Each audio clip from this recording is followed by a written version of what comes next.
बाकी सब अंतर है। पार्टी बदलती है, सरकार बदलती, नई पार्टी सरकार आती है, तो बहुत सारी चीजें अलग होती हैं। लेकिन एक चीज पर भारत के राज्यों में भगवान का नाम लेके अखंड एक रूपता है कि भर्ती को लटकाना है, भर्ती को अटकाना है। कोई पार्टी सरकार में अटकाना है, भटकाना है, अटकाना है, लटकाना है। ये फ्रेज मैंने दिया था, अब इस फ्रेज को सरकारें भी इस्तेमाल करने लगी दूसरे संदर्भ में। मुझे अच्छा लगा कि हमारा फ्रेज वहां तक पहुंचा, शिखर तक। ठीक। तो और जब नौजवान उसके लिए सड़क पर निकले परेशान होकर, तो पुलिस की लाठी उसकी पीठ, कोई फर्क नहीं किसी राज्य में घूमे आओ, कोई सरकार हो, कोई झंडा हो, कोई पार्टी हो। उपेंद्र जी। अमिताभ जी, सबसे पहले तो आपको बहुत बहुत धन्यवाद। धन्यवाद देश भाई। की समस्या है, नेताओं को कोई फर्क नहीं पड़ता। नेताओं के बच्चे टीचर की या पटवारी नहीं कर रहे। आज आम आदमी, गरीब का बेटा, किसान का बेटा उल्टी तैयारी कर रहे हैं, लंबे लंबे वादे करते हैं। इसमें चुनाव आयोग की भी अहम भूमिका होती है। जब ये घोषणा करते हैं कि हम इतने लाख, इतने करोड़ नौकरियां देंगे, वो वादे नहीं निभा पाते, तो उन नेताओं की, राजनीतिक पार्टियों की मान्यता रद्द होनी चाहिए। झूठे फुलावा करते हैं, युवाओं को रोजगार के नाम पे सपने दिखाकर और वोट लिए जाते हैं। अब युवाओं को समझना होगा, हम तो राजस्थान में अन्य प्रदेशों की तुलना में राजस्थान नंबर 1 है। या भर्तियां आ रही है, हम लड़ते हैं, जेल जाते हैं, लाठियां खाते हैं, लेकिन हम पीछा नहीं छोड़ते। यहाँ राजस्थान में सबसे ज्यादा भर्तियां आ रही है, लेकिन यह पेपर लीक होने से हम ज्यादा दुखी थे। अब इसके लिए कानून भी आया है, लेकिन हालात यही है कि हम तो अब पूरे राजस्थान में यात्रा भी दिखा रहे हैं, युवाओं को जगा रहे हैं कि जाति और धर्म के नाम पे वोटिंग नहीं करना है। इस बार वोटिंग करनी है रोजगार के नाम पे, नौकरी के नाम पे। हमारे युवा जाग रहे हैं। जिस प्रकार हालात आपने देखा कि बिहार में पहले भी ट्रेन में जो आगजनी हुई, कई घटनाएं हुई, युवा आक्रोशित है। बेरोजगारों के नाम पर जब लंबे लंबे वादे करते, नेता वादे पूरा नहीं कर पा रहे। आपने देखा होगा पूर्व में भी, मैं आपसे पिछले सरकार में जुड़ा था, तो बीजेपी सरकार थी, तब भी हम संघर्ष कर रहे थे। वर्तमान सरकार ने संघर्ष किया। हमने कभी भी पार्टी या नेताओं के चक्कर में नहीं पड़े, क्योंकि आप पार्टी नेताओं के चक्कर पड़ोगे तो अपने जो संघर्ष के लिए उससे विमुख हो जाओगे। लेकिन सही स्थिति यही है कि जिस प्रकार ये पूरे प्रदेश की समस्या नहीं, पूरे देश की समस्या है। पहले भारत देश को कहा जाता है युवाओं का देश है, तो अब कहा जाता है कि बेरोजगारों का देश है। मतलब हाथ जोड़ के तमाम राजनीतिक नेताओं से हाथ जोड़ के निवेदन करूंगा कि देश के युवाओं का विकास होगा, तब देश का विकास होगा। ठीक बात, बड़ी चुनौती है, इसके लिए सबको सोचना चाहिए। उपेंद्र बाबू, ठीक है, ठीक उपेंद्र, ठीक उपेंद्र, एक मिनट रुकना होगा। मैं सारे मेहमानों को आरंभिक टिप्पणी लेके बहस में ले आऊं, फिर दूसरे चरण में आते हैं पास। गोविंद भाई, एक बात से बताइए, दो तरह का झंझट है राज्यों में, केंद्र में।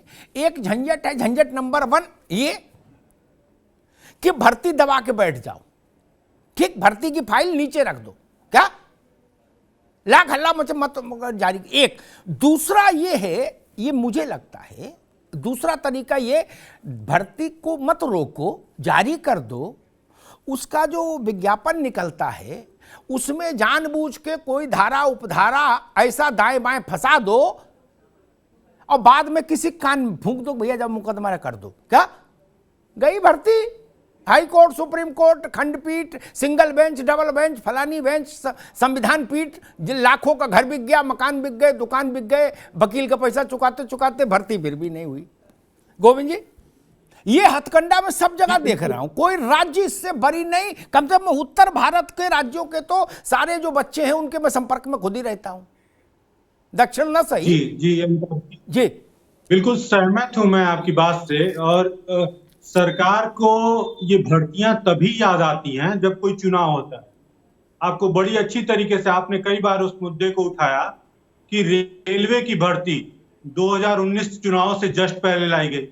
बोला गया कि अगले 2 साल में देश में 4 लाख नौकरियां दी जाए। आज सरकार, केंद्र सरकार कह रही कि 10 लाख नौकरियां देंगी। अब जो पहले एक जुमला हुआ करता था 2 करोड़ नौकरियों का, आज शायद 10 लाख नौकरियों पे हो गया। केंद्र सरकार कह रही कि 10 लाख नौकरियां अगले 1 साल में देगी। वही केंद्र सरकार जो अपने पिछले 8 साल में 8 लाख वैकेंसियां नहीं भर पाई, वो अगले 1 साल में 10 लाख वैकेंसियां भरने वाली है। आपने नीतीश जी का क्लिप चलाया था, उसमें उन्होंने कहा कि 10 लाख भर्तियां देंगे।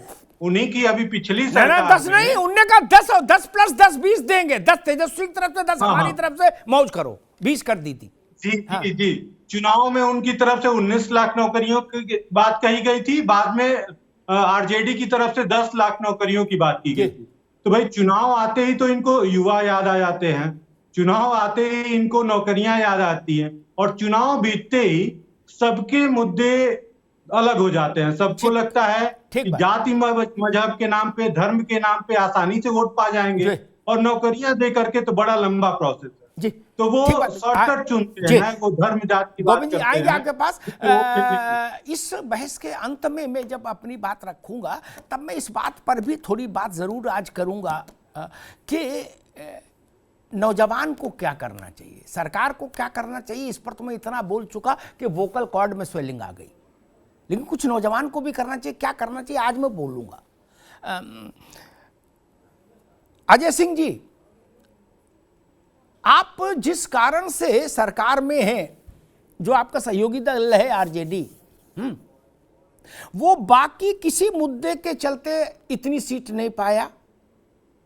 सिंगल मुद्दा, उसको आप ऐसे समझ सकते हैं जैसे हिमाचल में कांग्रेस ओपी ये old pension scheme single issue के चलते वापस आई, ठीक, सरकार में आई। वैसे ही वहां आरजेडी का सिंगल इशू था नौकरी।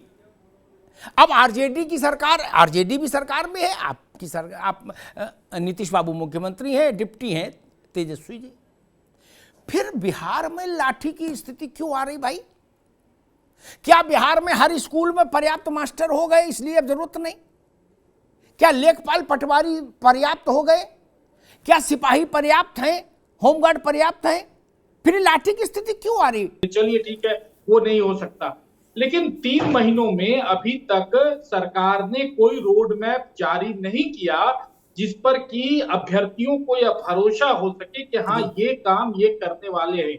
यहाँ तक कि 7वें चरण के शिक्षकों की जो एक नोटिफिकेशन जारी करता था, सारा चीज 1,25,000 अभ्यर्थियों की घोषणा हमने जून महीने में ही कर दिया था जब एनडीए की सरकार थी बिहार में कि हम उनकी विज्ञप्ति जारी करेंगे, वो भी नहीं हो पाया। देखिए मेरे कहने का मतलब आप न करो, आपकी परेशानी है, आर्थिक स्थिति खराब है, पैसा कहां से आएंगे, रुपया कैसे, ये गलत विषय है अमिताभ जी, ठीक बात है। लेकिन आप जी तरफ आप एक ऐसा माहौल खड़ा कर दो। ठीक ठीक मनीष बाबू एक मिनट रुके, मैं बाकी 2 मेहमानों को भी बहस में ले लूं। अजय सिंह जी आपके पास मेरी आवाज जा रही है?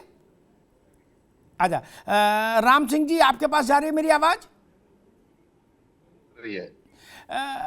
मैं देखता हूं राजनीतिक दलों में एक सामान्य कॉमन बीमारी है कि विपक्ष में होते हैं तो जनवादी होते हैं और सत्ता पक्ष में सरकार में आते हैं तो प्रकांड अर्थशास्त्री हो जाते हैं तत्काल प्रभाव से। इधर शपथ ली और 5 मिनट में अर्थशास्त्री हो गए। बोले जी पैसा कहां से आएगा? चुनाव में कहते 10 लाख, दूसरा बोलता 19 लाख, तीसरा बोलता 40 लाख भर्ती। ऐसा लगता है कि नीलामी हो रही हो, बोली लग रही हो। और जैसे ही मुख्यमंत्री बने वैसे बोले कोई पेड़ पे उगता है पैसा। कमेटी बना दी, कमेटी राय देगी, देखेंगे क्या हो सकता है। राम सिंह जी ऐसा क्यों होता भाई? नहीं, ऐसा नहीं होना चाहिए। मैं आपकी बात से सहमत हूं जी। हमारी देखिए केंद्र सरकार ने जहां 2 करोड़ नौकरियां देने का वायदा किया, वहीं आप बात कर रहे हैं बिहार सरकार की। हम तो कहते हैं जो हमने कहा वो हमने किया। राजस्थान में 1,38,000 नौकरियां दी गई और ये बजट भी युवाओं को समर्पित होगा। और आप देखिए राजस्थान में राम सिंह इसमें भी जी, बहुत अच्छी राजस्थान नौकरियां देने में जा रहे हैं। पर्चा आउट का ऐसा वो चला कार्यक्रम, बेड़े ही गर्क हो गया था उससे। ये उपेंद्र बैठे हैं, ये वहां लाठी खाते थे। नहीं, उपेंद्र की बात सही है ना जी। लेकिन पर्चा जो आउट हुआ, आज राजस्थान में जितना सख्त कानून पर्चा आउट होने के लिए बनाया गया है कि अगर कोई भी होगा तो उसको बख्शा नहीं जाएगा। ऐसे जो भी लोग हैं, वैसा तो सरकार तो करती कराती नहीं, पर ऐसे जो भी लोग हैं जो इस तरह का गलत काम करते हैं तो उन लोगों को बख्शा, सबसे सख्त कानून राजस्थान में बना है। तो मैं आपको बता दूं कि राजस्थान में इस तरह का कोई काम हो ना नहीं पाएगा।